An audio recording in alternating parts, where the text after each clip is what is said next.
ఈ రాష్ట్రం ఒకరి బలిదానం మీద జరిగింది. త్యాగాలు లేకుండా ఏమీ జరగదు. ఒకళ్ళు ఆయన తల్లి మన భార్య బిడ్డను పోగొట్టుకొని ఎందుకు చేయాల్సి వచ్చింది అంటే మనందరి కోసం చేసిన వ్యక్తి. తనను దాటి ఆలోచించేవాడు. తన కుటుంబం కాదు, ఇది నా కుటుంబం అని జగమంతా తన కుటుంబం అనుకున్న మహానుభావుడే. తనను దాటి ఆలోచిస్తేనే మహానాయకుడు అవుతాడు. తన కుటుంబాన్ని దాటి, తన పరిసరాల్ని దాటి, తనది అని దాటి వచ్చినవాడే మహానాయకుడు అవుతాడు. అలాగే ఈరోజు మనకి ఆయన స్ఫూర్తిని మాకు క్యాబినెట్లో వివరించి చెప్పి మమ్మల్ని అందరినీ ఉత్తేజపరిచి ఆయన చేసిన త్యాగాల్ని మాకొకసారి మరోమారు గుర్తు చేసి మా అందరికీ ఒక బాధ్యతని గుర్తు చేసి మాకు ఆయన ఆత్మార్పణ దినాన్ని చాలా బలంగా జరుపుకోవాలి, మనం కృతజ్ఞతలు అయి ఉండాలి, దానికి మనం బద్దులై ఉండాలి అని చెప్పి 10 సార్లు ఉత్తేజపూరితంగా చెప్పిన శ్రీ నారా చంద్రబాబు నాయుడు గారి మనస్ఫూర్తిగా వారికి నా కృతజ్ఞతలు, నా అభినందనలు తెలియజేస్తున్నాను.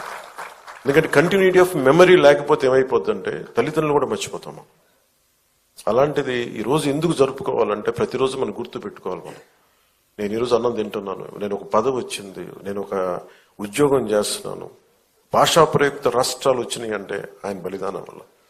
అది గుర్తుపెట్టుకోవడానికి ఇలాంటి సంస్మరణ దినాలు చాలా అవసరం గుర్తుపెట్టుకోవడానికి. అలాగే ఆయన చేసిన త్యాగాన్ని మరింత ఇనుముడింప చెయ్యాలి అంటే ఇందాక పార్థసారథి గారు చెప్పినట్టుగా, గౌరవ మంత్రి పార్థసారథి గారు చెప్పినట్టుగా,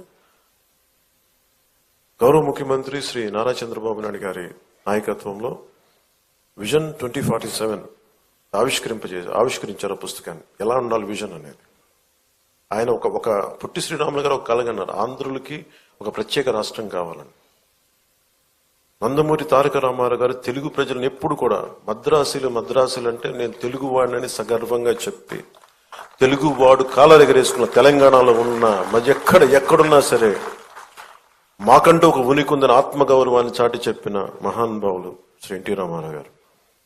అలాగే చంద్రబాబు నాయుడు గారు మొన్న చెప్పాను, ఒక పార్టీని నడుపుతూ ఎంత కష్టమో నేను చెప్తా ఉన్నాను. ఆయన మనుగడ సభలో చెప్పాను, చాలా కష్టం ఒక పార్టీని నడపడం. ఒక 5 కోట్ల మంది, ఇన్ని కోట్ల మంది ప్రజల తాలూకు జీవితాన్ని నిర్దేశించే పాలసీలు తీసుకురావడం చాలా కష్టం, కంకణబద్దులై ముందుకు తీసుకెళ్ళడం కష్టం. అలాంటిది 2047కి ఎలా ఉండాలి రాష్ట్రం, అదొక డాక్యుమెంట్, అది ఒక దిశానిర్దేశం చేస్తుంది.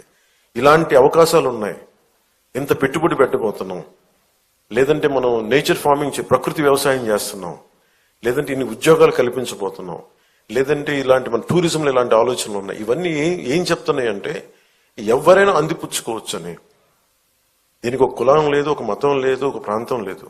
ఏ జిల్లాలైనా సరే, మనకున్న 26 జిల్లాల్లో కూడా కులానికి, మతానికి, ప్రాంతం లేకుండా ఎవరి సమర్థత ప్రతినిధి మీరు పెంపొందించుకుంటే ఈ అభివృద్ధిలో భాగస్వామ్యం కావచ్చని చెప్పేది డాక్యుమెంట్. అది దానికి ఎవరు విమర్శిస్తున్నారని ఎవరన్నా నాకు అనుకుంటే ఇలాగే విమర్శించారు ఆయన.